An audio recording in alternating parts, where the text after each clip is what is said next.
4 a.m., ang huling lokasyon na itong bagyong si Uwan ay huling namataan yung sentro ng mata ng bagyong Uwan na sa 195 kilometers silangan sa lalawigan ng Virac sa Catanduanes. Kung makikita po ninyo, no, halos kitang-kita na yung mata ng bagyong si Uwan. Pinapakita nito na napakalakas po nitong bagyong ating minomonitor. At palapit na ito sa may bahagi ng Catanduanes. Hindi natin inaalis yung posibilidad na maaari itong mag-landfall. Kapag sinabi po nating landfall, yung sentro ng mata ng bagyo ay tatama sa kalupaan.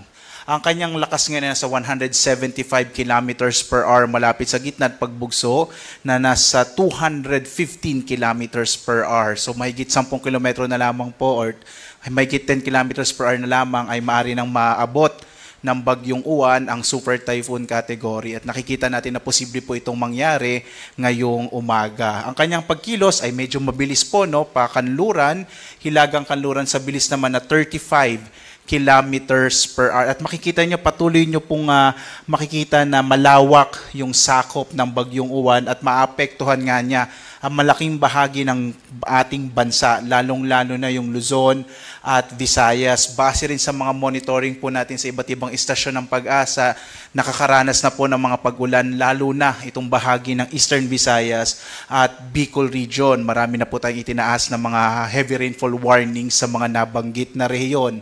Narito yung ating latest na track sa bagyong Uwan at makikita po natin, at ito po sana yung gusto kong bigyan diin, 2 a.m. ay nandito po ito po yung kasalukuyang lokasyon ng bagyong Uwan at makikita po nyo in 24 hours, dadaanan niya itong kalupaan ng Luzon. By tomorrow po ng madaling araw ay nasa West Philippine Sea na yung bagyong Uwan. Ibig sabihin po nito, ito yung panahon na pinakamararanasan natin yung mga malalakas na ulan at malalakas na hangin na maaring magdulot ng mga pagbaha, mga pagguho ng lupa, partikular na dun sa mga mabababang lugar at sa mga lugar po na very steep slope.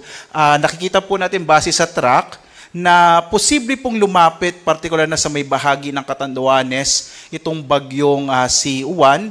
Kagaya nung binanggit ko kanina, posible itong tumama sa kalupaan ng Catanduanes. Hindi na po natin inaalis yung posibilidad na yun. At maaari po itong lumakas bilang isang super typhoon ngayong umaga. So either strong typhoon po siya o super typhoon.